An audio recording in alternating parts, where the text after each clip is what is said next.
তোমাদের উপস্থিতি এতক্ষণে এসছে মাত্র 26 জন। ইদানিং উপস্থিতি কিন্তু আবার সেই খুবই খারাপ আর কি। এখন এমনিতে অবশ্য আগে থেকে একটা ফয়সালা তোমরাই করে দিয়েছো যে কারা কারা পরীক্ষা দিতে পারবে, কারা কারা পারবে না। যেমন অ্যাসাইনমেন্ট 61 জন জমা পড়েছে, এরা হয়তো বা পাস করবে, মানে পরীক্ষায় বসতে পারবে, কিন্তু বাকিগুলো তো আর পারবে না। আবার এই যে অ্যাটেন্ডেন্সেও অনেকে বাদ পড়বে এই কারণে, অ্যাটেন্ডেন্সের কারণে। আমাকে শুনতে পাচ্ছ বা আমার স্লাইডটা দেখতে পাচ্ছ? জি স্যার। জি স্যার, দেখা যাচ্ছে। স্যার আমার একটু কথা ছিল। হ্যাঁ বলো। স্যার ওই অ্যাসাইনমেন্টটা জমা দেওয়ার সময় স্যার আমার ফোনটা স্যার হারিয়ে গিয়েছিল, যার কারণে আমি জমা দিতে পাইনি। আমি গ্রুপে বলেছিলাম, তারপর আপনাকে ফোনও দিয়েছিলাম, কিন্তু আপনি ফোনটা ধরেননি। পরে আর ওখানে সময় চলে যাওয়ার পরে যার কারণে আমি আর জমা দিতে পারিনি। সময় চলে যাওয়ার পরে আমি ভেবেছিলাম যে হয়তো বা অ্যাসাইনমেন্ট জমা হবে না, কিন্তু পরে দেখলাম যে এগুলো লেট সাবমিট হিসেবে নেওয়া হয়েছে আর কি, বুঝছো? স্যার আমি ট্রাই করছিলাম, কিন্তু আমারটা হয়নি, কারণ আমার ফোনও ছিল না, আমার সবই কমপ্লিট ছিল স্যার। এখন আবার ট্রাই করো। আচ্ছা স্যার, আমি আপনাকে ফোন দিয়েছিলাম স্যার 2-3 বার, কিন্তু আপনি ধরেননি।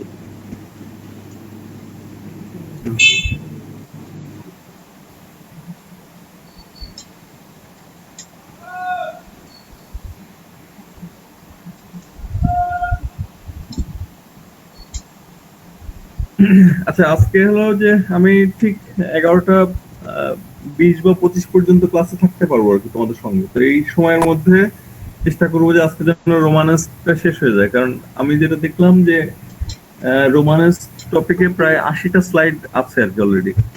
80টার ভেতরে তোমাদের মাত্র বোধহয় 30টা বা 35টা দেখানো হয়েছে, বাকিগুলো এখনো বাকি।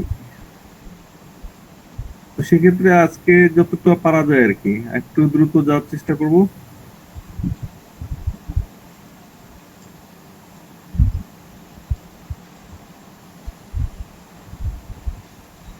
মানে পূজার আগে তো এটা শেষ ক্লাস, সেই হিসেবে পূজার আগে যদি এটা শেষ হয়, একটা মেন্টালি একটা সবার মধ্যে একটা ইয়ে কাজ করবে যে ঠিক আছে এই পর্যন্ত শেষ, এরপরে এইটুকু বাকি। কিন্তু আবার 5-6 দিন গ্যাপ দিয়ে শুরু করলে আবার মনে হয় যে প্রথম থেকে আবার এই টপিকটা একটু বলা দরকার, এরকম মানে মনে হয় আর কি। তো ঠিক আছে, আমি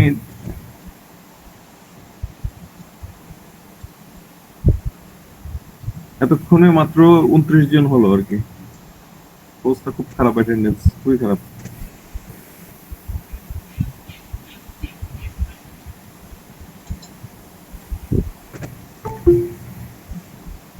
বারবার ফুল স্ক্রিন করার পরে দেখতে পাচ্ছি যে একটা করে তোমার রিকোয়েস্ট আসছে আর কি।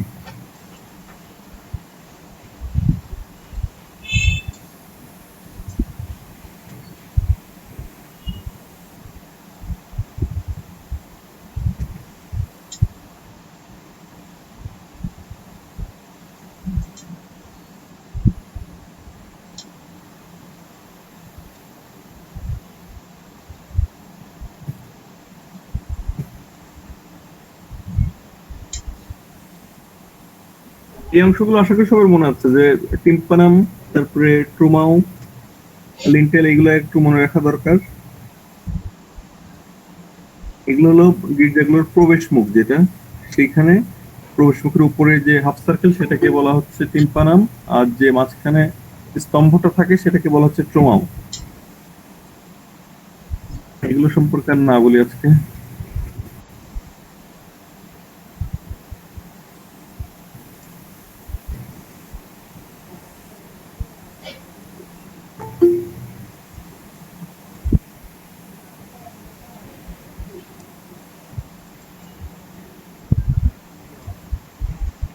গিজলে বার্তুসের এই রিলিফটা ইন্টারেস্টিং, কারণ এখানে দেখা যায় স্বর্গ এবং নরকের যে ঘটনাটা পাশাপাশি দুটো দেখানো হচ্ছে, এবং আগত দর্শনার্থী বা সন্ন্যাসী বা পূজারীদের বা মানে প্রার্থনাকারীদেরকে সতর্ক করে দেওয়া হচ্ছে যে এই জীবনে যদি তুমি আহ, মানে এই পথে না চলো সেক্ষেত্রে তোমার পরিণতি কি হতে পারে, আর যদি চলো সেক্ষেত্রে কি সুখ ভোগ তোমার সামনে আছে সেগুলো স্পষ্ট করে দেখানো হচ্ছে। ফলে যারা নিরক্ষর ব্যক্তি তারাও খুব সুন্দরভাবে কিন্তু ধর্মের এই বাণীগুলো বুঝে নিতে পারে। এই জন্যই মূলত আসলে রোমানস্ক সময়ের যে পোর্টাল গুলো আমরা দেখি, অর্থাৎ মন্দির বা মঠের যে প্রবেশ মুখ, সেখানে কিন্তু এই ধরনের রিলিফ গুলো করা হয়।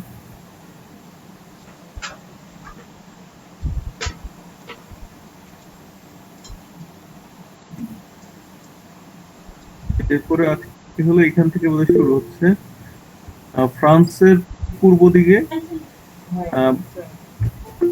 বারগুন্ডি নামে একটা জায়গা। একজন এসছে, add করে নিই।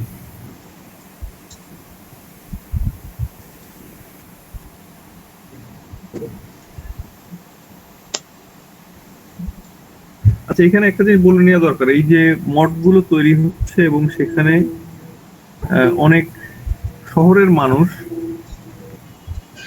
করতে আসছে।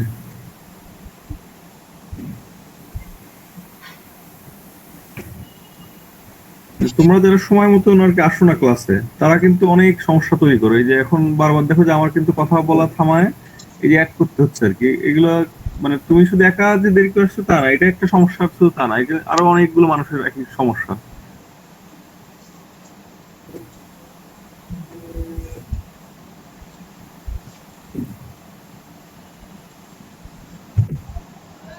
ফ্রান্সের পূর্ব দিকের sorry,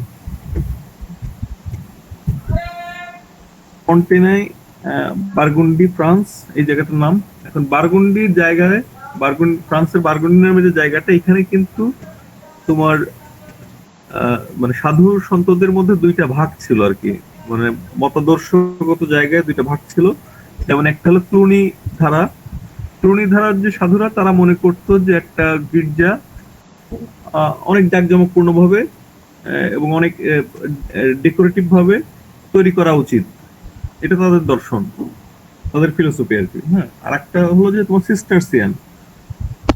সিস্টারসিয়ান ধারার যারা সন্ন্যাসী, যারা প্রার্থনাকারী, তারা মনে করতো যে আসলে গির্জাকে অনেক বেশি জাঁকজমকপূর্ণ ভাবে তৈরি করার কোনো প্রয়োজন নাই, কারণ এটা হলো মূলত প্রার্থনার জায়গা। তো ফলে এই যে আমি যদি গির্জাকে অনেক সুন্দর, অনেক বেশি ডেকোরেটিভ করি, সেক্ষেত্রে এখানে যারা আগত মানে প্রার্থনাকারী, তাদের মন কিন্তু বিক্ষিপ্ত হয়ে যাবে। তাদের মন মূল যে উদ্দেশ্য গির্জায় আসা, প্রার্থনা করা, সেটা বাদ দিয়ে এই জাঁকজমকপূর্ণ যে ডেকোরেশন, এই দিকে মন চলে যাবে। তো এবং এই যে অর্থটা অপচয় এখানে না করে, এটা যদি সাধারণ দরিদ্র মানুষের মধ্যে বা গির্জার উন্নয়নে বা মনে করো যে মানে মানে ধর্মীয় মতকে আরো বেশি প্রকাশের জন্য ব্যবহার করা হয়, সেটা অনেক বেশি পুণ্যের কাজ। তাহলে দুইটা মতাদর্শ আশা করি সবাই ক্লিয়ার ভাবে বুঝতে পারছে। একটা হলো ক্লুনিক ধারা, যারা মনে করছে যে গির্জাকে অনেক ডেকোরেটিভ ভাবে, যেহেতু এটা স্রষ্টার ঘর, কাজে এটাকে অনেক বেশি জাঁকজমকপূর্ণ ভাবে সাজিয়ে রাখা দরকার, সাজানো দরকার, অনেক বেশি ব্যয়বহুল করে অনেক বেশি তোমার জৌলুসপূর্ণ ভাবে প্রদর্শন করা দরকার।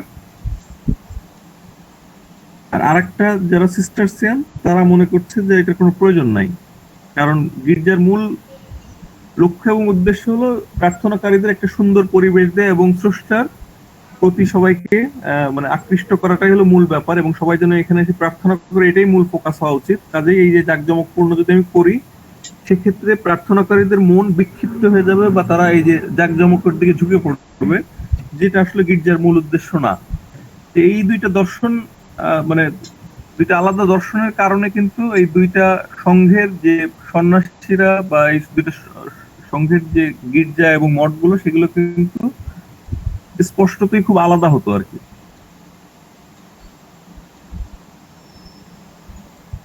এইখানে যেই গির্জাটা দেখতে পাচ্ছ, যে অ্যাবেটা বা মঠটা দেখতে পাচ্ছ আর কি, সেই মঠটা কোন ধারার এটা তো বুঝতে পারছো আশা করি সবাই। যে ভেতরে দেখো খুবই সাদামাটা, কোন রকম স্কাল্পচার বা কোন রকম সাজানোর বা অলঙ্করণ করার কোনো প্রবণতা এখানে নেই। তার মানে খুব সহজে বুঝে নেওয়া যাচ্ছে যে এটা হলো সিস্টারসিয়ান যারা তাদের।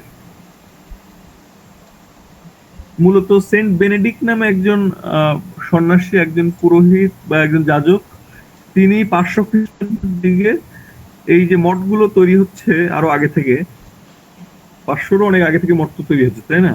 তো এই মঠগুলোর মধ্যে আসলে নিয়ম শৃঙ্খলা কেমন হবে, কিভাবে এই মঠগুলো পরিচালিত হবে, এই যে নিয়ম কানুন গুলো, এইগুলো সুন্দর করে সাজানো হলো এই সেন্ট বেনেডিক্টাইন। তো তার মানে পরবর্তীতে এই সেন্ট বেনেডিক্টাইন ধারারই দুইটা ভাগ হয়। একটা হলো সিস্টারসিয়ান, বললাম ওই যারা গির্জাকে অলঙ্করণ করা বা অনেক বেশি জাঁকজমকপূর্ণ ভাবে সাজাতে পছন্দ করে না তারা। আর তারও আগে থেকে যারা ছিল তারা হলো ক্লোনিক। ক্লোনিক যারা, তারা মনে করতো যে অনেক যেহেতু স্রষ্টার ঘর, কাজে এটা অনেক বেশি জৌলুসপূর্ণ বা অনেক বেশি ডেকোরেটিভ হওয়া প্রয়োজন, এই আর কি। তো এটা হলো অ্যাবে অফ নটরডেম। যে মঠটা দেখতে পাচ্ছ, সেখানে দেখে বুঝতে পারছো যে এটা কিন্তু খুবই সাদামাটা আর কি, এখানে বাড়তি কোনো কিছু নেই। প্রার্থনাকারীদের তোমার এখানে অবস্থান করার জন্য যতটুকু দরকার, পাথরের, এটা অবশ্যই নিঃসন্দেহে, কিন্তু এক্সট্রা কোনো কিছু অলঙ্করণের ব্যাপার আমরা দেখি না। এমনকি এটা তোমার ট্রান্সেপ্ট নাই আর কি, অর্থাৎ অতিরিক্ত মানুষ অবস্থানের জন্য যে একটা ট্রান্সেপ্ট অন্যান্য বেশ কিছু গির্জা আমরা দেখলাম, সেরকম কোনো ট্রান্সেপ্টও নেই। এবং পেছনের যে অ্যাপসটা একদম শেষে, যেটা সাধারণত তোমার এই অ্যাপসটার ব্যবহার হয়ে আসছে কিন্তু সেই রোমানদের যে ব্যাসিলিকা তৈরি হতো সেই সময় থেকে। এইখানে যে অ্যাপসটা আছে সেটা কিন্তু তোমার হাফ সার্কেল অ্যাপ না আর কি, এটা স্কোয়ার ধরনের একটা অ্যাপ রাখা, মানে বেশ কিছু দিক থেকে একটু আলাদা আর কি, ক্লোনিক ধারার চেয়ে একটু আলাদা। এবং তাদের মঠের যে মাঝখানে যে একটা মাঠ সাধারণত থাকে বা সাইডে একটা মাঠ থাকে, সেই মাঠের চারপাশে যে ঘোরানো বারান্দা থাকে, সেই ঘোরানো বারান্দাটারও ছবিটা দেখতে পাচ্ছি। এর আগে আমরা কিন্তু এই যে মৈজাকের ইয়ে দেখে আসছি, মৈজাক যে গির্জাটা বা যে মঠটা ছিল, সেটার বারান্দা দেখে আসছি, সেটা কত ভালোভাবে ডেকোরেট করা, অনেক জীবজন্তু যেমন আছে সেখানে, তারপর লতা পাতার ডিজাইন আমরা দেখি, তারপর স্বর্গীয় ব্যক্তিদের বিভিন্ন কাহিনী দেখি। এখানে দেখো যে বারান্দার যে পিলার গুলো আমরা দেখতে পাচ্ছি, স্তম্ভগুলো দেখতে পাচ্ছি, সেটা কিন্তু খুবই সাদামাটা। তবে এই গির্জার একটা নতুন একটা জিনিস, নতুন না আসলে, মানে রোমানস্ক সময়ের পরিপ্রেক্ষিতে এটা খুব বিরল আর কি, খুবই কম। সেটা হলো যে পয়েন্টেড আর্চ। এখানে যে আর্চটা দেখতে পাচ্ছি, সেই আর্চটা বা এই যে ব্যারেল ভল্ট, যেটা এই ব্যারেল ভল্টটা এবং এই আর্চ, ট্রান্সভার্স আর্চ বলে এটাকে, ট্রান্সভার্স আর্চ বা আড়াআড়ি আর্চ আর কি, মানে আড়াআড়ি খিলান। আড়াআড়ি দেখতেই পাচ্ছ যে কিভাবে আড়াআড়ি বলতে কি, এটা তো বোঝো। তো ব্যারেল ভল্টটা পয়েন্টেড এবং যে আর্চটা আছে সেটা হলো পয়েন্টেড আর্চ। তো এটা গুরুত্বপূর্ণ এই জন্য যে পরবর্তীতে রোমানস্ক সময়ের পরে যে গথিক পিরিয়ডটা আসবে, সেখানে কিন্তু পয়েন্টেড আর্চ হলো স্থাপত্যের খুবই গুরুত্বপূর্ণ একটা বৈশিষ্ট্য। তো সেই বৈশিষ্ট্য কিছু কিছু আমরা কিন্তু গথিক যুগের আগেই পাচ্ছি। তার একটা এক্সাম্পল হলো যে অ্যাবে অফ নটরডেম, যেটা দেখতে পাচ্ছ সেটা। পয়েন্টেড মানে তো বুঝতে পারছো যে সুচালো আর কি, মানে একটা পয়েন্টে সে মেলা আর কি, সেটা।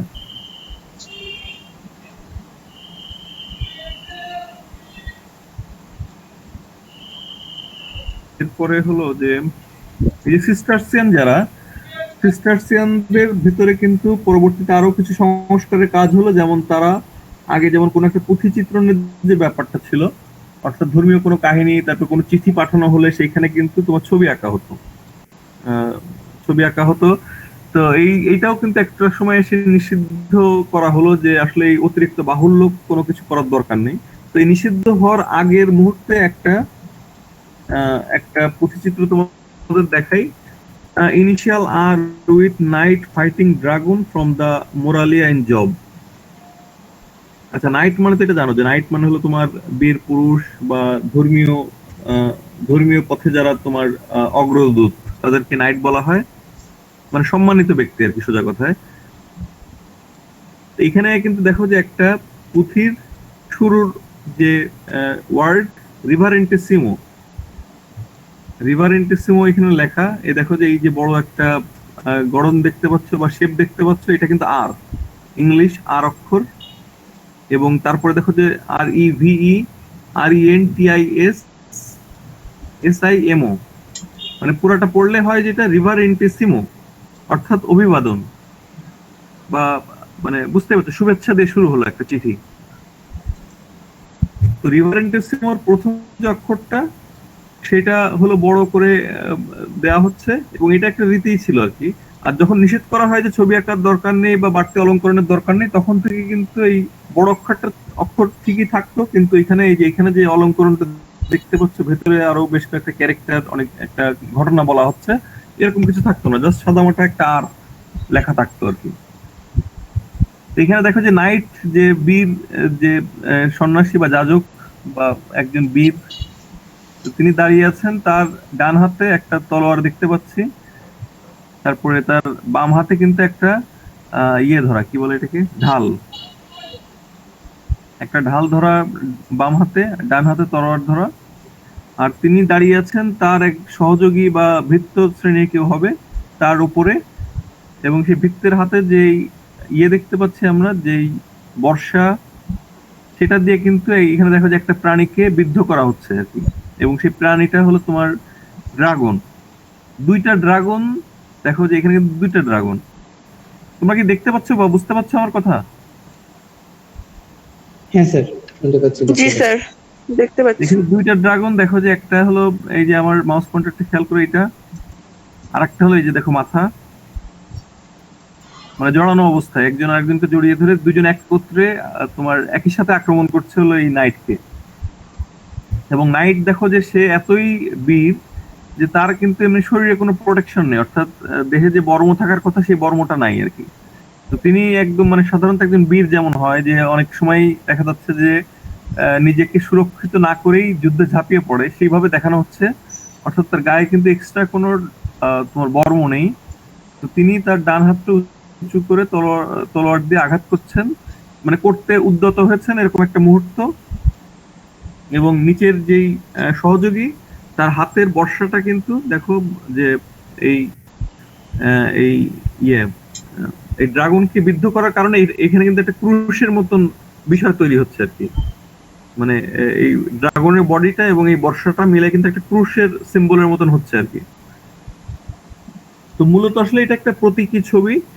আর মূলত যে ঘটনাটাকে প্রতিকায়িত করা হচ্ছে সেটা হলো যে সন্ন্যাসীরা যে আধ্যাত্মিক যে সাধনাটা করে শয়তানের বিরুদ্ধে আর কি, অর্থাৎ শয়তান থেকে নিজেকে রক্ষা করে আত্মশুদ্ধির জন্য তারা যে সাধনাটা করে, এটাকেই আসলে মূলত কিন্তু এইভাবে দেখানো হচ্ছে আর কি, যে শয়তানের বিরুদ্ধে বা খারাপ একটা প্রাণীর বিরুদ্ধে তোমার একজন বীর যোদ্ধা যুদ্ধ করছে। মূল বিষয় হলো যে একজন সাধক কিন্তু মনে প্রাণে সাধনা করে, সে নিজেকে খারাপ কাজ থেকে, শয়তানের কাছ থেকে নিজেকে রক্ষা করে প্রার্থনার বা আধ্যাত্মিক ভাবে প্রার্থনার মাধ্যমে তোমার নিজেকে পরিশুদ্ধ রাখে, শয়তান থেকে নিজেকে দূরে রাখে। এই যে যুদ্ধটা, আত্মিক যে যুদ্ধ, সেটাকেই প্রতিকায়িত ভাবে এইভাবে দেখানো হচ্ছে। আশা করি পরিষ্কার সবার কাছে। এরপরে হলো স্পেনের একটা গির্জা, এবং এই গির্জাটা আসলে খুব গুরুত্বপূর্ণ একটা পথের মধ্যে বলতে গেলে। হলো যে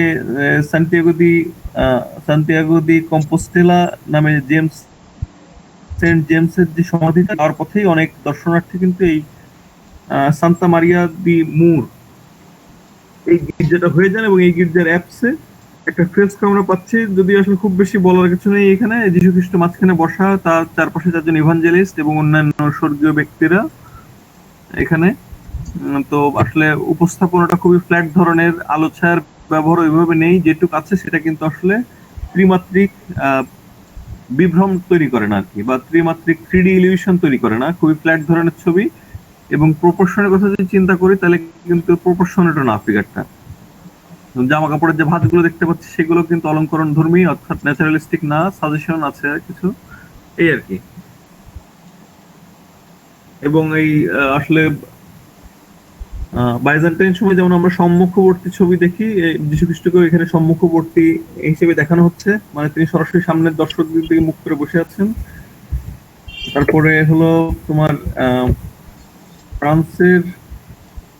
ফ্রান্স থেকে পাওয়া আর কি, এখানে হলো virgin and child, Morgan Madonna এটাকে বলা হয়। মর্গান হলো তোমার একজন সংগ্রাহক এবং মানে শিল্প সংগ্রাহক আর কি, এবং শিল্পপতি ছিলেন। তো তার কাছে মূলত আসলে এই স্কাল্পচারটা সংগ্রহ ছিল, এই জন্য এটাকে মর্গান ম্যাডোনাও বলা হয়। তো ভার্জিন এন্ড চাইল্ড তো বুঝতেই পারছো যে মেরি এবং তার কোলে যীশু খ্রিস্ট যখন ছোট ছিলেন সেই অবস্থার একটা স্কাল্পচার। তো এইখানেও দেখো যে আসলে বাইজেন্টাইন সময় যেমন সম্মুখবর্তী ছবি আমরা দেখি, এখানে যে স্কাল্পচারটা দেখতে পাচ্ছি সেটাও কিন্তু সম্মুখবর্তী আর কি, একদম দর্শকদের দিকে মুখ করে বসা। তবে এখানে নতুন যে জিনিসটা একটা ব্যতিক্রমী ব্যাপার আছে, সেটা হলো যে মেরির যে মুখটা, সেই মেরির মুখটা কিন্তু অনেক বেশি মমতাময়ী। এতটা মমতাময়ী মুখ কিন্তু সাধারণত আমরা বাইজেন্টাইন সময়ের পোর্ট্রেটে দেখতাম না, এটা একটা ব্যাপার আর কি। তো এই এই এই এই এই ধরনের স্কাল্পচার কিন্তু রোমানেস্কের সময়ে খুবই বিরল আর কি, কম্পারেটিভলি একটু কম। কারণ হলো যে যে স্কাল্পচার গুলো তোমরা দেখলে এর আগে, সেগুলো কিন্তু সবই গির্জার গায়ে রিলিফ আকারে দেখানো, তাই না, রিলিফ স্কাল্পচার সেগুলো। কিন্তু একদম ফ্রি স্ট্যান্ডিং এরকম যীশু খ্রিস্ট দাঁড়ানো বা মেরি একদম ফ্রি স্ট্যান্ডিং, অর্থাৎ উন্মুক্ত একদম চারিপাশ থেকে, কোনো সাপোর্টের সঙ্গে অ্যাড নেই, একদম ফ্রি স্ট্যান্ডিং যেটাকে স্কাল্পচার বলা হয়, সেই ফ্রি স্ট্যান্ডিং স্কাল্পচার কিন্তু তোমার খুব কম আর কি। তো সেই হিসেবে এটা কিন্তু একটা বেশ বিরল একটা উদাহরণ।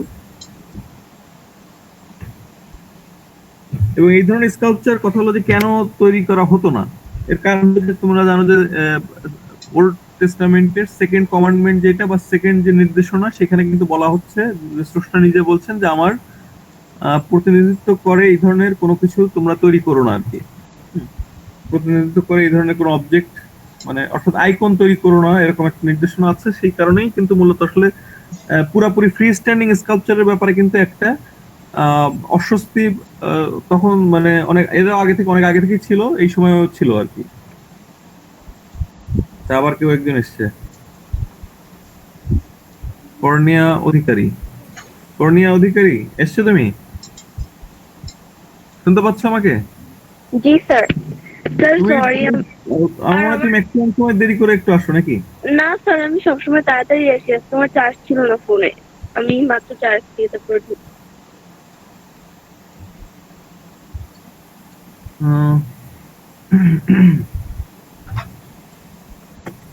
তো তারপরেও আসলে এই সময় এসে কিছু কিছু ছোট ছোট স্কাল্পচার তৈরি করা হতো।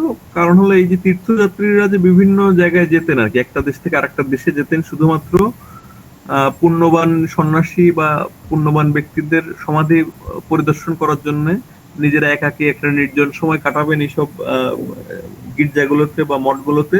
এই যাওয়া আসার পথে তোমার দেখবা যে রাস্তার দুই পাশে, আমাদের এখানেও যেখানে পূজা হয় বা কোনো পীরের মাজার থাকে বা এরকম কোনো ইয়ে থাকে, সেখানে দেখবে যে যাওয়া আসার পথে কিন্তু কিছু কিছু দোকানপত্র বসে রাস্তার পাশে, এরকম আর কি। তো এই ধরনের স্কাল্পচার কিন্তু এরকম দুই পাশে রাস্তার ধারে বিভিন্ন জায়গায় সেল করা হতো আর কি, তোমার যাতে দর্শনার্থীরা তাদের আহ আহ, কি বলবো, টোকেন বা স্মারক হিসেবে নিয়ে যেতে পারে বাসায়, একটা স্মৃতিচিহ্ন হিসেবে নিয়ে বাসায় রাখতে পারে, সেই জন্য আসলে এই ধরনের ছোট ছোট স্কাল্পচার তৈরি করা হতো। যেমন ক্রুশ, তারপরে যীশু খ্রিস্ট বা মাতা মেরির ছোট ছোট স্কাল্পচার। এটা যদি, এটাও কিন্তু খারাপ বড় না, এটা কিন্তু 2 ফিট 7 ইঞ্চি, মানে প্রায় 2.5 ফিট আর কি, 30 ইঞ্চির একটু কম আর কি। এটাও খারাপ হাইট না, কিন্তু ছোট ছোট আরো মানে এরকম স্মারক বস্তু তৈরি করা হতো। সাইড থেকে দেখলে কেমন দেখো যে এখানে এই যে ড্রাপারি যেটা দেখতে পাচ্ছ এটা কিন্তু একদম খুবই আলংকারিক ভাবে আর কি, একদম সাজানো গোছানো অলংকারের মতন করে প্রত্যেকটা ভাঁজ দেওয়া, এবং স্বাভাবিক যেভাবে ভাঁজ পড়ে আর কি, নিচের দিকে তো কাপড় পরলে সেটার ভাঁজ নিচের দিকেই পড়বে, তাই না?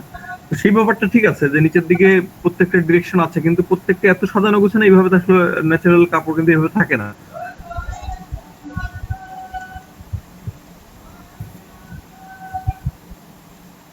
এরপরে হলো খুব গুরুত্বপূর্ণ একটা বিষয়, স্কয়ার ক্যাথেড্রাল। স্কয়ার ক্যাথেড্রালটা কোথায় দেখি আসে? জার্মানিতে। জার্মানির স্কয়ার ক্যাথেড্রাল।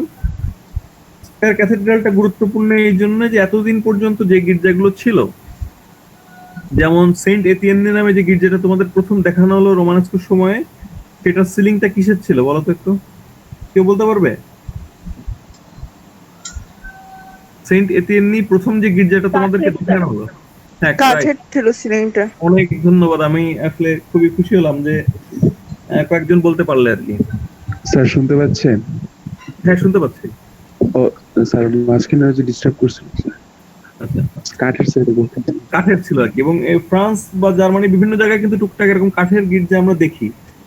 তো সেই কাঠের গির্জাগুলোর একটা বড় অসুবিধা ছিল যে অনেক সময় বছরে কোনো না কোনো সময় কিন্তু গির্জায় আগুন লাগলে কাঠের সিলিং হওয়ার কারণে সেটা কিন্তু অনেক দ্রুত পুরো গির্জাটা পুড়ে নষ্ট হয়ে যেত আর কি। তো তারপরে আস্তে আস্তে আমরা দেখলাম যে সেন্ট সার্নিনে এসে তোমার সেন্ট সার্নিন মানে সেন্ট এতিয়েনের পরে যে গির্জাটা তোমাদের দেখানো হলো, বিশাল একটা গির্জা, ট্রান্সেপ্ট আছে এবং ক্রসিং একটা টাওয়ার আছে আর কি, ট্রান্সেপ্ট এবং নেভের যে ক্রসিং সেখানে একটা টাওয়ার। আচ্ছা, আমি দেখাতেও পারি, তোমাদের হয়তো অনেকের বুঝতে অসুবিধা হতে পারে। এই দেখো যে প্রথম যে গির্জাটা সেটার যেটা দেখানো হলো আর কি, ভিগনোর ফ্রান্সে, ইন্টেরিয়র অফ সেন্ট এতিয়েন্নি, এটার দেখো যে সিলিংটা কাঠের। তারপরে 2 নম্বর যে গির্জাটা তোমাদের দেখানো হলো সেটার নাম হলো সেন্ট সার্নিন। সেন্ট সার্নিনে দেখো যে তোমার নেফটা অনেক বড়, ট্রান্সেপ্টটা অনেক চওড়া, এবং ট্রান্সেপ্ট ও নেভের যে ক্রসিং এর যে জায়গাটা সেখানে একটা টাওয়ার। এটা যদিও টাওয়ারটা আসলে পরে তৈরি করা। তো এইটার মাঝখানে যে নেভের অংশটা সেটা কিন্তু তোমার পাথরের ব্যারেল ভল্ট দিয়ে ঢাকা ছিল, পাথরের ব্যারেল ভল্ট দিয়ে ঢাকা ছিল, কিন্তু দুই পাশে আইল এবং আইলের উপরে যে ছাদ সেগুলো ছিল তোমার হলো গ্রোইন ভল্ট।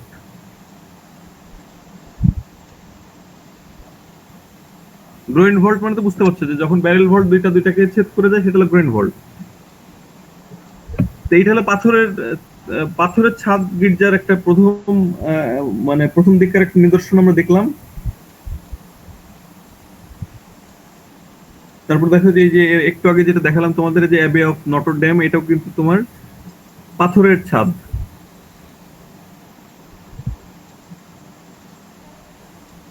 এখন এইগুলো দেখানোর কারণ হলো যে প্রথম যে গির্জাটা দেখলাম সেটা হলো কাঠের ছাদ, সেটার অসুবিধাটা আমি বললাম যে যখন যদি কোনো কারণে আগুন লাগে তাহলে কিন্তু খুব দ্রুতই পুরো গির্জাটা নষ্ট হয়ে যাওয়ার একটা সম্ভাবনা থাকে। তো যখন পাথরের সিলিং ব্যবহার করা শুরু করলো, যেমন তোমার এই যে সেন্ট অ্যাবে নটর ডেম দেখলাম, তার আগে দেখলাম সেন্ট সার্নিন দেখলাম, এইগুলো হলো পাথরের সিলিং।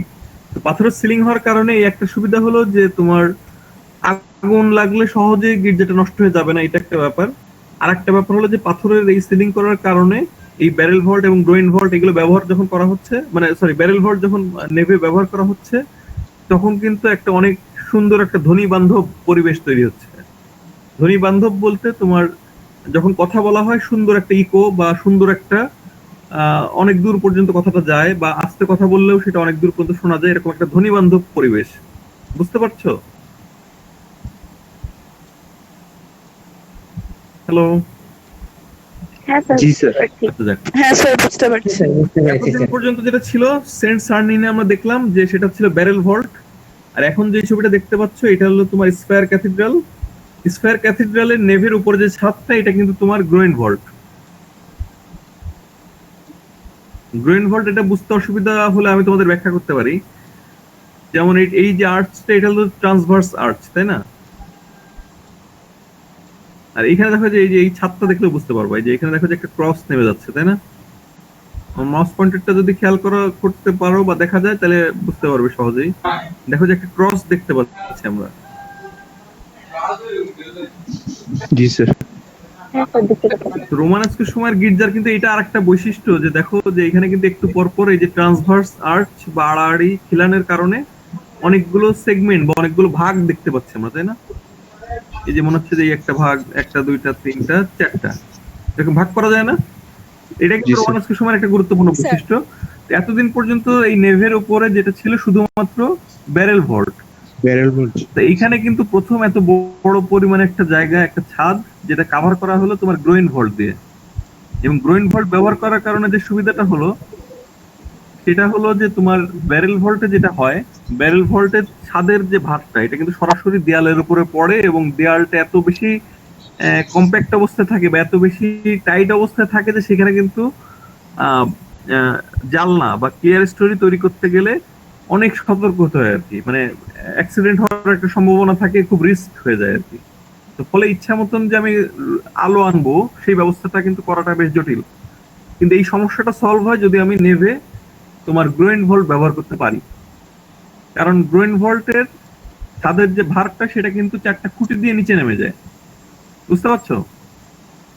এই দেখো যে এখানে কিন্তু চারটা খুঁটির উপরে এইটুকু অংশ, আবার পরেরটাও কিন্তু চারটা খুঁটির উপরে, অর্থাৎ দেয়ালের সলিড দেয়ালের প্রয়োজন আগের মতন অতটা নাই। ক্লিয়ার? জি স্যার। জি স্যার। তো স্কয়ার ক্যাথেড্রালটা এই জন্য গুরুত্বপূর্ণ যে স্কয়ার ক্যাথেড্রাল স্কয়ার ক্যাথেড্রালে ব্যবহার করা হলো তোমার গ্রোইন ভল্ট, এবং গ্রোইন ভল্টের কারণে তোমার ভেতরে আলোর ব্যবস্থা করা গেল। অর্থাৎ এখন একই সঙ্গে যেমন ধ্বনি বান্ধব পরিবেশ আমরা পাচ্ছি, আবার একই সঙ্গে কিন্তু আলোর একটা ভালো ব্যবস্থা হচ্ছে আর কি। অ্যাটলিস্ট তোমার ব্যারেল ভল্টের তুলনা যদি করি সেক্ষেত্রে ব্যারেল ভল্টের চেয়ে অনেক বেশি আলো আনা সম্ভব তোমার এই গ্রোইন ভল্টে। এই জন্য স্কয়ার ক্যাথেড্রালটা গুরুত্বপূর্ণ, এটা একটু মাথায় রেখো। মানে আমরা এখন পর্যন্ত দেখলাম তিনটা ধাপ। একটা হলো যে বেশ কিছু গির্জা দেখতে পাচ্ছি কাঠের সিলিং, যেগুলো তোমার আগুন লাগলে দ্রুত নষ্ট হয়ে যাবে এবং সেখানে কথা বলার জন্য যে ভালো ধ্বনিবান্ধব পরিবেশ সেটা নাই। তারপরে 2 নাম্বার যেটা দেখলাম সেটা হলো তোমার সেন্ট সার্নিন এবং অ্যাবে নটর ডেম যে গির্জাটা, সেটা যেখানে তোমার ব্যারেল ভল্ট ব্যবহার করা হচ্ছে পাথরের, এবং তার ফলে আমরা একটা ধ্বনিবান্ধব পরিবেশ পাচ্ছি। আর এই যে 3 নাম্বার যে উদাহরণটা দেখতে পাচ্ছ সেখানে আমরা দেখতে পাচ্ছি যে স্কয়ার ক্যাথেড্রালে গ্রোইন ভল্ট নেভে যখন ব্যবহার করা হচ্ছে তখন আমরা ধ্বনিবান্ধব পরিবেশ যেমন পাচ্ছি, আবার একই সঙ্গে ভেতরে আলোর ব্যবস্থাও করতে পারছি। অর্থাৎ এটা কিন্তু গ্রাজুয়াল একটা ডেভেলপমেন্ট। স্যার এটা কি স্টোনে করা লাস্ট? স্টোনের রোমান সময়ের পাথরের যে গির্জাগুলা কিছু আছে, খুবই অল্প কিছু আছে যেগুলো কাঠের সিলিং, আর বাকি সবই কিন্তু পাথরের। অর্থাৎ তোমার রোমানরা যেটা করতো ওরা তো কংক্রিট ব্যবহার করতো, এবং ফলে মনে করো যে অনেক ইচ্ছা মতন স্বাধীন মতন অনেক কিছু করতে পারতো আর কি। কিন্তু পাথর যখন তোমার পাথর দিয়ে এই রোমানদের মতন করে গ্রোইন ভল্ট বা ব্যারেল ভল্ট ব্যবহার করা হচ্ছে সেটা কিন্তু অনেক লিমিটেশন আছে।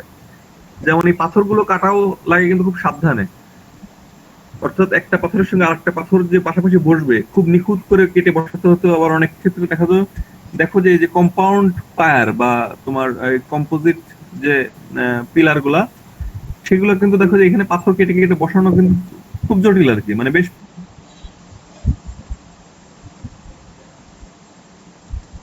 পাথরের গিট যেগুলো হতো এই ফাইম খান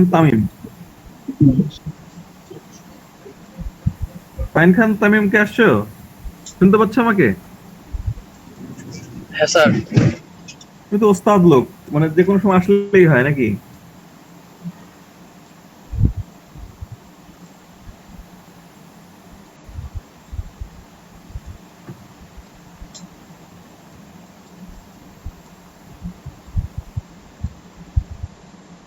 তো এটা গেল স্কয়ার ক্যাথেড্রাল গেল। এখন যেটা আছে সেটা হলো যে মিলান, ইতালির মিলানে সেন্ট অ্যাম্ব্রোজিও নামে একটা গির্জা দেখতে পাচ্ছ। তো সেন্ট অ্যাম্ব্রোজিওর যে গঠন কাঠামো, যে শৈলী, সেটা কিন্তু একদম সেই প্রাচীন সময়ে আমরা যেটা দেখি সেন্ট কি নাম জানো, সেন্ট সেন্ট পিটারের গির্জায় যে উপাদানগুলো আমরা দেখি, যে গঠন কাঠামো দেখি সেরকমই। অর্থাৎ মনে করতে যদি পারো যে তোমাদের আর্লি খ্রিস্টান আর্টে বা প্রাথমিক খ্রিস্টান যুগে যখন সেন্ট পিটারের গির্জাটা তৈরি করা হলো তখন কিন্তু সেটার কাঠের সিলিং ছিল, তারপর এরকম লম্বা একটা ব্যাসিলিকান গির্জাই ছিল, তাই না? ব্যাসিলিকান গির্জা বলা হচ্ছে কেন সেটা তো তোমরা নিশ্চয়ই জানো, যে রোমানরা তাদের শাসন কাজ বা বিচার কার্য পরিচালনা করতো তাদের ব্যাসিলিকায়। তো সেইখান থেকে অনুপ্রাণিত হয়ে পরবর্তীতে খ্রিস্টানরাও তাদের গির্জাগুলো ব্যাসিলিকান শেপে করা শুরু করলো আর কি।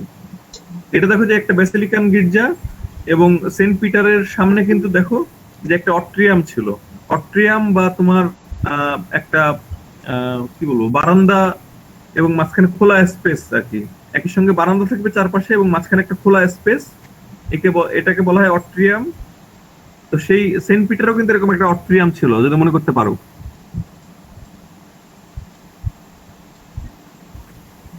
এবং এখানে কিন্তু দেখো যে তোমার ইয়ে আছে, এই যে গির্জায় প্রবেশের আগে যারা তোমার খ্রিস্টান ধর্মাবলম্বী না বা যারা পাপী লোক, তাদের অবস্থানের জন্য এখানে কিন্তু একটা কি বলে এটাকে, প্রবেশের আগে যেটা থাকে,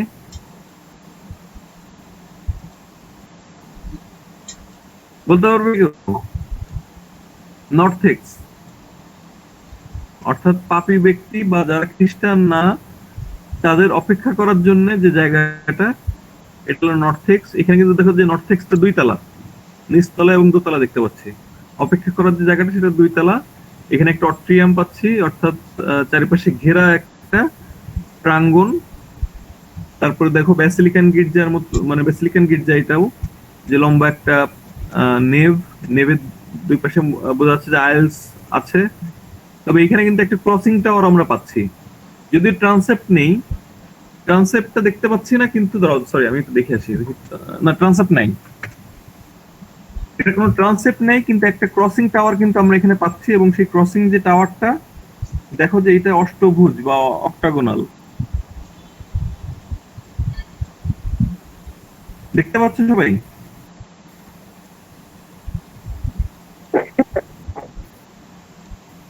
যাদের মনোযোগ নেই, বা আসলে তো এখন বোঝা সম্ভব না যে কেউ আসলে শুনছে কি শুনছে না, তো যারা শুনবে না, মনোযোগ দিবে না, তারা কিন্তু সামনে অনেক বড় বিপদে পড়বে আর কি।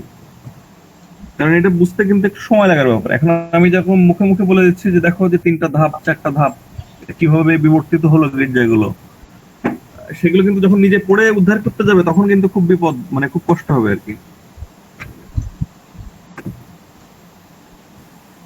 তো এখন এখানে ক্রসিং টাওয়ার একটা দেখতে পাচ্ছি, এবং এই ক্রসিং টাওয়ারের কারণে গির্জার পূর্ব দিকে তো সাধারণত তোমার এই যে মানে পূর্ব দিকে সাধারণত কি, মানে পূর্ব দিকেই তোমার ইয়ে থাকে আর কি, অল্টারটা থাকে বা শেষ মাথা থাকে গির্জার। তো সেই পূর্ব দিকের অল্টারের উপরে ওই জায়গাটা যেন তোমার আরো বেশি আলো নিয়ে আসা যায়।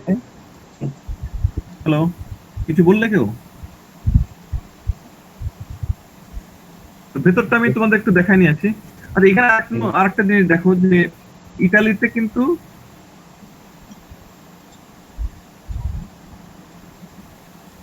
আচ্ছা, মিলানে তোমার এই যে গির্জাটা দেখতে পাচ্ছি, সেখানে তোমার দেখো যে গির্জার প্রবেশ মুখের 2 পাশে 2টা বেল টাওয়ার।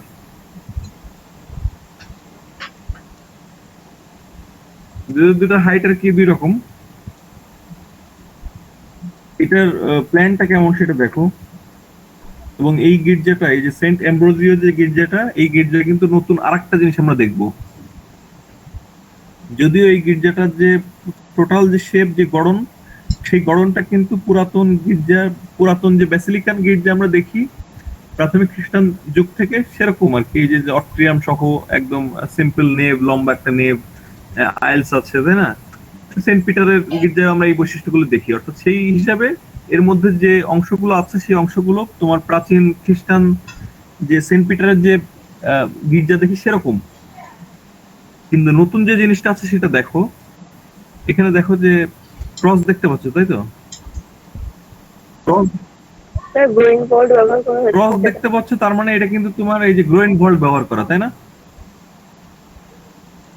ক্রস গুলো দিয়ে গ্রোইনের লাইনটাকে বোঝানো হচ্ছে। জি স্যার। কিন্তু কথা হলো যে এই গ্রোইন ভল্টের আগেও আমরা স্পায়ার ক্যাথিড্রালে দেখে আসছি, তাই না? এর আগে যে গির্জাটা দেখলাম, নতুন যে জিনিসটা এখানে যোগ হচ্ছে সেটা হলো দেখো এই গ্রোইন ভল্টের গ্রোইন বরাবর একটা লাইন দেখতে পাচ্ছ, যে লাইনটা উঠছে তোমার পিলার থেকে একটা লাইন বের হয়ে, যে এনগেজ কলাম বলে এটাকে, বা মানে যুক্ত কলাম আর কি। যে কলামটা তোমার ফ্রি না, রিলিফ স্কাল্পচারের মতন, যেটা ওয়ালের সঙ্গে লেগে আছে আর কি, এনগেজ কলাম।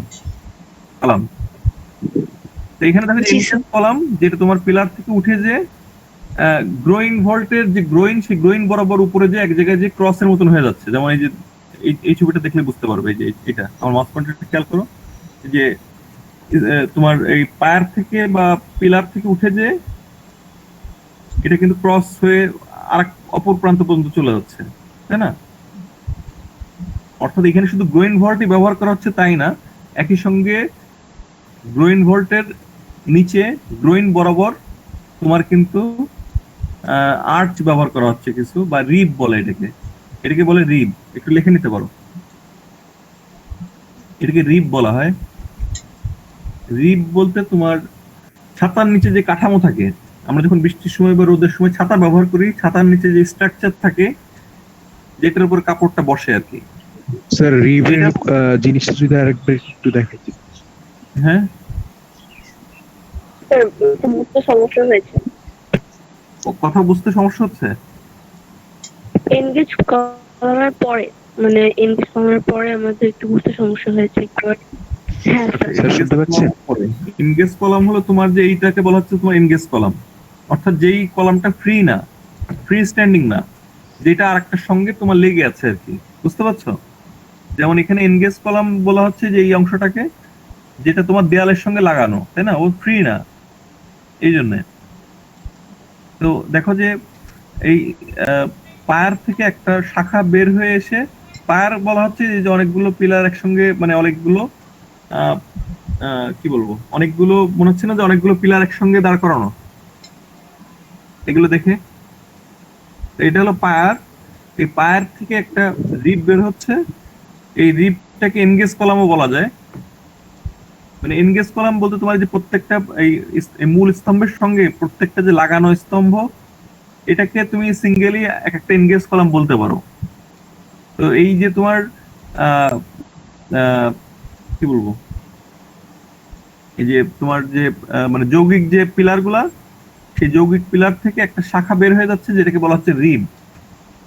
এই রিবটার সঙ্গে, রিবের সঙ্গে, এই রিব গুলোকে তুমি ছাতার কাপড়ের নিচের যে স্ট্রাকচার সেটার সঙ্গে তুলনা করতে পারো, বুঝতে পারছো? মানে ছাতার ছাতার যেমন অনেকগুলো স্ট্রাকচার থাকে আয়রনের, তার উপরে তোমার ছাতার কাপড়টা বসে, যার কারণে ছাতার কাপড়টা তোমার সুন্দরভাবে আমাদেরকে শেড দেয়, তাই না?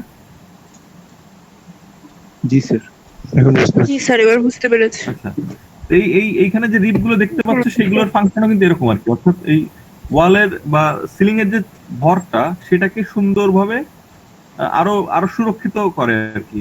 এই গ্রোইন ভল্টকে আরো বেশি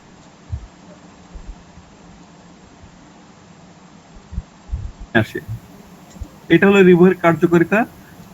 এবং এই রিব ভল্ট, রিব ভল্টের ব্যবহার কিন্তু আমরা পরবর্তীতে ইয়েতে দেখবো, গথিক সময় দেখবো। এবং গথিক সময়ের কিন্তু খুব গুরুত্বপূর্ণ কিছু বৈশিষ্ট্য, যেমন pointed arch with rib vault.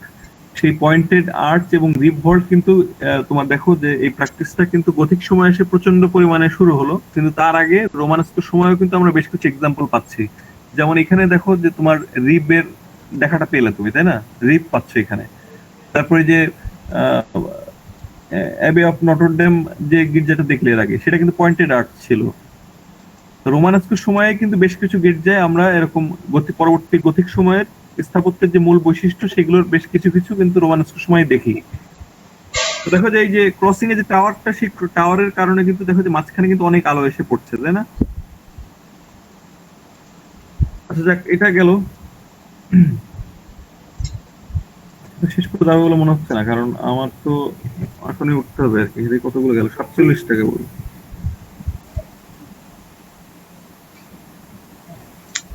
বলি মিয়া এসছে।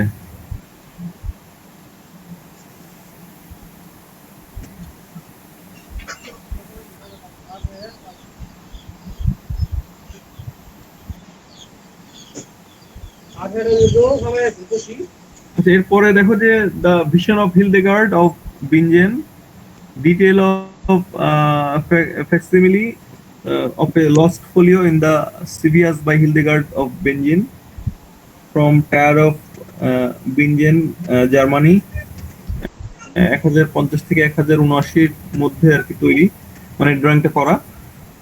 সেইটা হলো যে তোমার বিভিন্ন সন্ন্যাসীরা মঠে যে একাকী জীবনযাপন করতেন, সব সব প্রার্থনা করতেন, তাদের মধ্যে কেউ কেউ ছিলেন কিন্তু শিল্পী।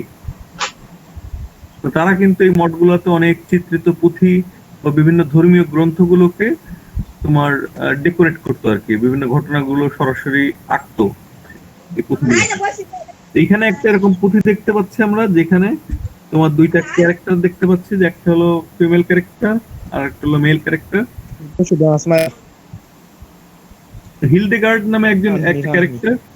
হিলডেগার্ড হলো এই যে আহ, আহ, মেয়ে সন্ন্যাসী আর কি। তো তিনি আসলে এই বিশ্ব ব্রহ্মাণ্ড এবং স্বর্গীয় যে শৃঙ্খলা এবং এর সঙ্গে মানুষের, এই পৃথিবীর মানুষের যে সম্পর্ক, এই বিষয়ে স্বর্গ থেকে বা সরাসরি স্রষ্টার কাছ থেকে একটা দিক নির্দেশনা পাচ্ছেন, একটা বাণী পাচ্ছেন। সেই বাণীটাকে বোঝানো হচ্ছে, দেখো এখানে পাঁচটা পাঁচটা শিখা বিশিষ্ট একটা আগুনের ফলা, মানে পাঁচটা, মানে হাতের আঙুলের মতো আর কি, পাঁচটা শিখা বের হয়ে তার মাথার উপরে পড়ছে, তাই না? অর্থাৎ স্বর্গীয় একটা জ্ঞান তার ভেতরে আসছে এবং তিনি সেটা সরাসরি তার হাতে যে তোমার মোমের একটা শীট সম্ভবত, তো সেখানে তিনি সাথে সাথে লিখে ফেলছেন আর কি। অর্থাৎ তার আধ্যাত্মিক ভাবে তার মাথার মধ্যে যে ইনফরমেশন গুলো আসছে, তিনি সরাসরি সেটা কলম দিয়ে লিখে ফেলছেন মানে ডকুমেন্ট করে ফেলছেন আর কি। এবং এই যে ঘটনাটা, এই যে তিনি যে সরাসরি স্বর্গীয় ভাবে একটা বার্তা পান, একটা মেসেজ পান, এই বিষয়টা, এবং তিনি লিখে ফেলেন, এই বিষয়টার কনফেসর বা তোমার সাক্ষী হিসেবে আমরা একজনকে দাঁড়িয়ে থাকতে দেখি আর কি এখানে। এই যে আধ্যাত্মিক যে বা এই যে অতিপ্রাকৃত যে ঘটনাটা, সেটার একটা সাক্ষী আমরা দেখতে পাচ্ছি এখানে। আর এখানে দেখো যে বাইজেন্টাইন সময় কিন্তু তোমার যে ড্রয়িং গুলো আমরা দেখি, সেখানে স্থাপত্যকে বোঝানোর জন্য বা মনে করো যে একটা প্রাসাদকে বোঝানোর জন্য বা একটা শহরকে বোঝানোর জন্য খুব সাধারণ, খুব সিম্পল ওয়েতে একটা দরজা এবং আশেপাশে দুইটা সামান্য কিছু দিয়ে পিলার বা সামান্য একটা ইট দেখায় বোঝানো হচ্ছে যে এটা একটা শহর, এটা একটা বাড়ি। তো সেরকম ভাবে রোমানাস্কের সময়ও কিন্তু দেখো যে স্থাপত্যকে বোঝানোর জন্য খুবই মিনিমাল ওয়েতে, খুব অল্প কিছু এলিমেন্ট দিয়েই কিন্তু বোঝানো হচ্ছে যে এখানে একটা তিনি একটা মঠের মধ্যে বসে আছেন। এবং সেই বাইজেন্টাইন সময়ের মতনই পেছনের ব্যাকগ্রাউন্ডটা কিন্তু আমরা ব্ল্যাঙ্ক বা ফাঁকা পাচ্ছি আর কি। আর আসলে তেমন কিছু বলার নেই, বাকিটা তোমরা বুঝতে পারছো আর কি, যে এই কাপড়ের ভাঁজগুলো কেমন, এগুলো ন্যাচারালিস্টিক না, কিন্তু কিছুটা সাজেশন আছে এই ধরনের। তারপর হলো Rainer of Huy. Rainer of Huy হলো তোমার একজন বিখ্যাত ধাতু কর্মকার, অর্থাৎ যিনি তোমার এই যে মেটাল স্মিথ যাকে বলা হয়, অর্থাৎ ধাতু দিয়ে বিভিন্ন ব্রোঞ্জের বা পিতলের বা অন্যান্য অনেক ধাতু দিয়ে তিনি পাত্র তৈরি করেন বা বিভিন্ন রকম জিনিস তৈরি করেন। তো এইখানে রেইনার অফ হুইয়ের একটা উল্লেখযোগ্য কাজ, এবং সেই পাত্র, যে পাত্রটা তিনি তৈরি করেছেন, সেই পাত্রের গায়ে যে ছবি দেখতে পাচ্ছি আমরা, সেখানে তোমার ব্যাপটিজম অফ ক্রিস্ট, ব্যাপটিজমাল ফন্ট, অর্থাৎ এই বাপতিস্ম করার জন্য যে পাত্রটা ব্যবহার করা হয়, যেখানে পানি থাকে আর কি। মানে নতুন খ্রিস্টান যারা হচ্ছে বা একটা শিশু হওয়ার পরে তাকে কিন্তু এই পবিত্র পানিতে একটু গোসল করানো হয় বা গায়ে পানি দেওয়া হয় আর কি। এর মাধ্যমে সে খ্রিস্টান ধর্মে প্রবেশ করে পবিত্র হয়ে। তো সেই পানি রাখার যে পাত্রটা, সেই পাত্রটাই তিনি বানিয়েছেন, এবং সেই পাত্রের গায়ে কিন্তু যীশু খ্রিস্টের ব্যাপটিজমের যে ঘটনাটা, এই যে তোমার কে করেন জানি, যীশু খ্রিস্টের মানে ব্যাপটিজমটা কে করেন কেউ বলতে পারবে? জোসেফ। কি নাম বলো তো, আমি হঠাৎ করে মনে করতে পারছি না আর কি, তোমাদের কেউ বলতে পারবে? Hello, Joseph. আবার একটু বলেন। হ্যাঁ কি বললে জানি, জন, না সরি, স্যার জোসেফের কথা বলছি স্যার। না না, জোসেফ না, তো জোসেফ না।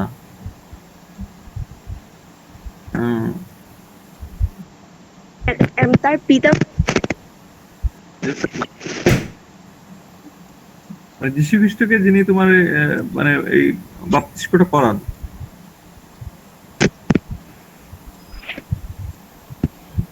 দেখ এখন মনে আসছে না আর কি।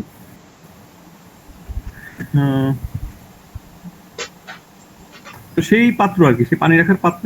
এবং এখানে দেখো যীশু খ্রিস্টকে তোমার আহ, ইয়ে করা হচ্ছে আর কি, বাপ্তিস্ম করা হচ্ছে সেটা। এবং আশেপাশে মানে তিনি গোসল করার পরে বা এই বাপ্তিস্মের পরে তিনি যে গা মুছবেন সেজন্য একজন যৌবন, গিয়ে, সরি স্যার, যৌবন। হ্যাঁ জন জন স্যার যৌবন, Saint John, Saint John the Baptist, হ্যাঁ রাইট। এখানে যীশু খ্রিস্ট এবং সেন্ট জন দ্য ব্যাপটিস্ট তাকে দেখানো হচ্ছে এখানে, এবং অন্যান্য ক্যারেক্টার এখানে আছে। তবে এই রিলিফ স্কাল্পচারে কিন্তু আমরা আবার সেই ক্লাসিক্যাল রিলিফ স্কাল্পচারের কিছু এক্সাম্পল মনে করতে পারি আর কি এটা দেখে। যেমন তোমার এই যে ইয়ের, হ্যালো স্যার, শুনতে পাচ্ছেন? হ্যালো, হ্যাঁ শুনতে পাচ্ছি, হ্যাঁ কিছু বলবে?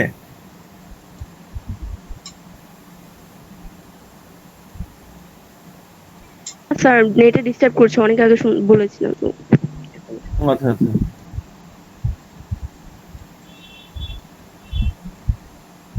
তো এখানে দেখো যে তোমার ক্লাসিক্যাল সময়ের যে ফিগার গুলো দেখি, যে ধরনের রিলিফ স্কাল্পচার ক্লাসিক্যাল সময় দেখি, বিশেষ করে রোমান পিরিয়ডে, সেরকম ভাবে এখানে কিন্তু ফিগার গুলো সম্মুখবর্তী অবস্থায় নেই, একমাত্র যীশু খ্রিস্টের সম্মুখবর্তী অবস্থায় আছে। কিন্তু বাকি যে ফিগার গুলো দেখতে পাচ্ছি সবাই কিন্তু দেখো যে পার্শ্ব চরিত্রে দেখা যাচ্ছে সবাইকে, মানে সাইড থেকে আর কি দেখা যাচ্ছে, তাই না? তো তার মানে এটা কিন্তু আবার একটা ইঙ্গিত আমরা পাচ্ছি যে গ্রিক রোমান ক্লাসিক্যাল সময়ে শিল্পকর্মকে এই সময়কার শিল্পীরা, কিছু কিছু শিল্পীরা আবার অনুকরণ করা শুরু করেছেন বা সেটাকে আদর্শ হিসেবে নিয়ে শুরু করেছেন। সেই অনুমানটা আমরা করে নিতে পারি সহজেই। যেমন এখানে দেখো যে একটা ফিগারকে কিন্তু একদম পেছন থেকে দেখানো হচ্ছে, তাই না? যেটা কিন্তু আবার সেই ক্লাসিক্যাল সময়ের অনুসরণের একটা ইঙ্গিত আমরা পাচ্ছি আর কি, যেটার মাধ্যমে। এবং নিচে তোমার 12টা ষাঁড়, তিনটা করে গ্রুপে, 4টা গ্রুপ, 3-4-12 12টা ষাঁড়কে অনেকে বলে থাকেন যে এটা তোমার সোলেমানের যে মন্দির ছিল ইসরায়েলে, সেই মন্দিরে বোধহয় এরকম একটা কিছু ছিল আর কি, যে 12টা ষাঁড়ের পিঠে গলিত মানে একটা বড় পাত্র বা এরকম কিছু একটা ছিল আর কি, আমি একটু ক্লিয়ার না। তো সেটাকে একই সঙ্গে স্মরণ করাই দিচ্ছে, ওল্ড টেস্টামেন্টের এই ঘটনাকে মনে করাই দিচ্ছে। আবার একই সঙ্গে এটা কিন্তু যীশু খ্রিস্টের যে খুব কাছের 12 জন শিষ্য সেটাকেও ইঙ্গিত করে বলে অনেকে মনে করেন আর কি। তারপরে আসলো যে হেড রেলিকুয়ারি অফ সেন্ট আলেকজান্ডার, অর্থাৎ এই যে বিভিন্ন সাধু ব্যক্তি, বিখ্যাত ব্যক্তি যারা ধর্মীয় ক্ষেত্রে বিখ্যাত ব্যক্তি, তাদের যে তাদের স্মরণীয় জিনিসগুলাকে বা তাদের স্মৃতিকে ধরে রাখার জন্য যে ধরনের পাত্র ব্যবহার করা হতো, সেরকম একটা পাত্র কিন্তু এটা, যার উপরে তোমার দেখো যে নিচে একটা বাক্স, সেই বাক্সের উপরে এই হেডটা বসানো, এবং এই বাক্সর ভেতরে তোমার অনেক কিছু রাখা সম্ভব আর কি। ওই সাধু ব্যক্তির সেন্ট আলেকজান্ডারের চুল, নখ বা তার কোনো ব্যবহৃত জিনিসপত্র এগুলো রাখা সম্ভব। তো এটা দেখো যে রোমানস্কের সময় যেহেতু একটা কম্পিটিশন ছিল যে কে কার থেকে বেশি সুন্দর গির্জা তৈরি করতে পারে বা কে কত বেশি জাঁকজমকপূর্ণ ভাবে গির্জাকে সাজাতে পারে, ফলে এই ধরনের খুব ব্যয়বহুল এবং জাঁকজমকপূর্ণ বিভিন্ন তোমার রেলিকুয়ারি বা মানে স্মৃতিচিহ্ন রাখার যে পাত্র সেগুলো তৈরি করা হতো। তার একটা এক্সাম্পল এখন দেখতে পাচ্ছ যে সেন্ট আলেকজান্ডারের হেড একটা দেখতে পাচ্ছি আমরা, তার মাথাটা এবং তার মাথার এবং তার চুলের যে যেই যে স্টাইলটা আমরা দেখছি, সেটা দেখে কিন্তু খুব সহজেই বুঝতে পারছি যে এই যে ভাস্কর বা এই যে শিল্পী, এই যে ক্রাফটম্যান, তিনি কিন্তু গ্রিক ক্লাসিক্যাল সময়ের বা রোমান সময়ের ভাস্করকে অনুসরণ করে কিন্তু এই ধরনের স্কাল্পচার করেছেন। এটা তো চুল, তারপরে তার পুরো পোর্ট্রেটটা দেখলেও কিন্তু একটু অনুমান করা যায়, যদিও কোনো সার্থক রূপায়ণ না, কিন্তু তারপরেও সেটা থেকে যে সাজেশন নেওয়া হচ্ছে সেটা আমরা বুঝতে পারছি। যেমন তোমার এই যে সেন্ট আগাস্টাসের পোর্ট্রেটটা, সরি মানে সেন্ট বলে ফেলছে, মানে আগাস্টাসের পোর্ট্রেটটা মনে করো, যে তার যে স্ট্যান্ডিং ফিগারটা ছিল কন্ট্রাপোস্ট এক পায়ে ভর দেয়া, সেখানে তার পোর্ট্রেটে তার চুলের যে যেরকম ভাবে দেখানো সেরকম ভাবে তার চুলটা দেখানো, বা এই যে পুরা পোর্ট্রেটটা কিন্তু এরকম, মানে রোমান সময়ের যে পোর্ট্রেট গুলো আমরা দেখি সেরকম একটা সাজেশন কিন্তু পাই।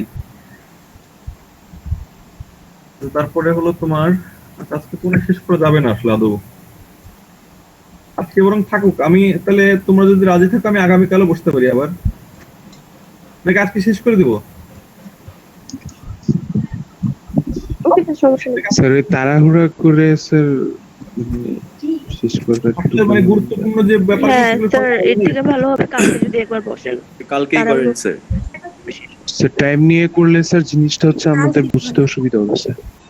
আচ্ছা ঠিক হ্যাঁ, আছে, স্যার। তাহলে আগামীকাল আমরা তাহলে আবার কখন বসবো? আমার তো একটা আজকে কত তারিখ? 20 টাইম তারিখ। নিয়ে করলে আমাদের স্যার এখন আপনার সুবিধা মতো আপনি যখন সময় করেন আপনি বললেন, তারপরে আমরা যদি আমাদের প্রবলেম থাকে আমরা তো বলবো। কালকে তাহলে হ্যাঁ, আমরা স্যার। ইয়ে করি, 10:30টার দিকেই বসি। 10:30 থেকে As you wish, sir. তাহলে হ্যাঁ স্যার। ভালো থাকো, দেখা হচ্ছে আগামীকাল। আচ্ছা স্যার, ভালো থাকেন স্যার। আসসালামু আচ্ছা, ভালো থেকো সবাই। নমস্কার স্যার। নমস্কার। Okay sir. আলাইকুম। স্যার অ্যাটেন্ডেন্স হ্যাঁ, অ্যাটেন্ডেন্স অটোমেটিক হয়ে যাচ্ছে। আমি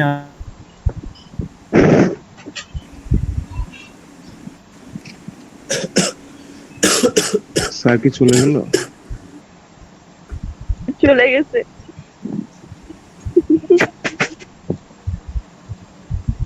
অ্যাটেন্ডেন্স yes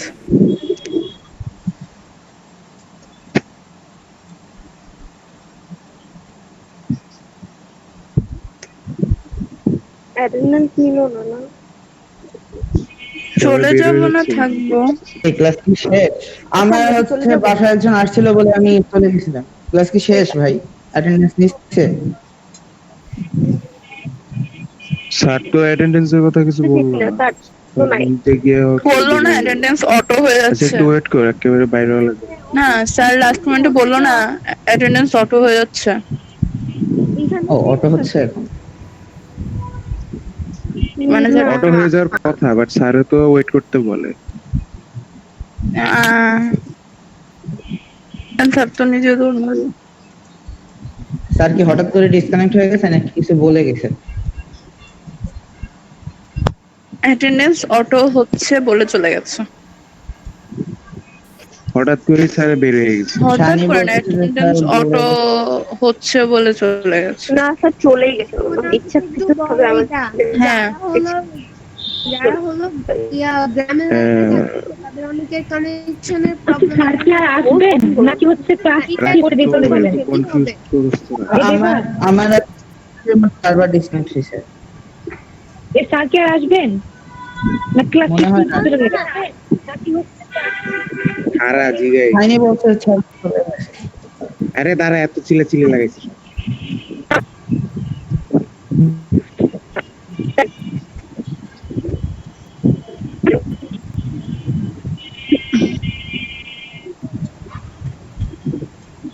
এখন বল কি কব? যারা এরকম দূরে থাকছে তাদের অনেকে নেটওয়ার্কের প্রবলেমের জন্য যারা ক্লাস অ্যাটেন্ড থাকতে পারে নাই, তাদের জন্য কি হবে ব্যাপারটা?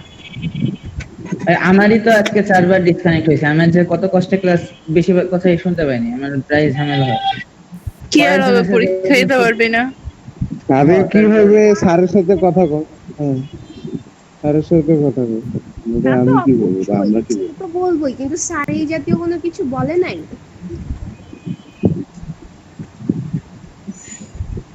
কারণ তোমরা কোনো রিজন দেখাও নাই তো আগে স্যার, যে স্যার আমাদের এই প্রবলেম।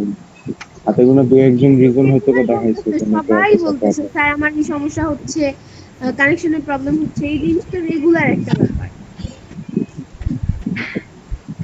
এটা থাকবে, কারণ বাংলাদেশ আমেরিকা না যে এখানে ফুল ওয়াইফাই থাকবে সব জায়গায়। আমি তো এইটা প্রবলেম বলতেছি না। আচ্ছা যাই হোক, বুঝছি, আমি স্যারের সাথে কথা বলা লাগবে।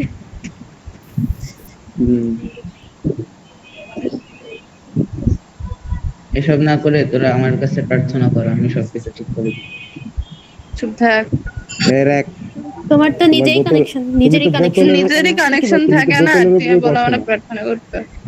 তা নিজের কানেকশন থাকে না তোর? এখন আমি মানুষ হিসেবে আছি না, এখন তো সাধারণ মানুষের সমস্যাগুলো আমার ভোগ করে এই যে চুপ দেখাইতে থাক। হবে যে চুপ কি থাক, করে সমাধান করা যায়। চুপ থাক, সমস্যা চুপ ভোগ থাক। করবে, বুঝো? হায় রে ভোগ। তোরা কি বলবো তোদের আর? আরে এ স্যারে আবার কেন? ওয়াও রেট দিল কেন? কোথায়? গ্রুপে। না আমার সাথে ইনবক্স। আচ্ছা এই সবাই বেরিয়ে যায়, টাটা। বেরিয়ে দিতে টাটা।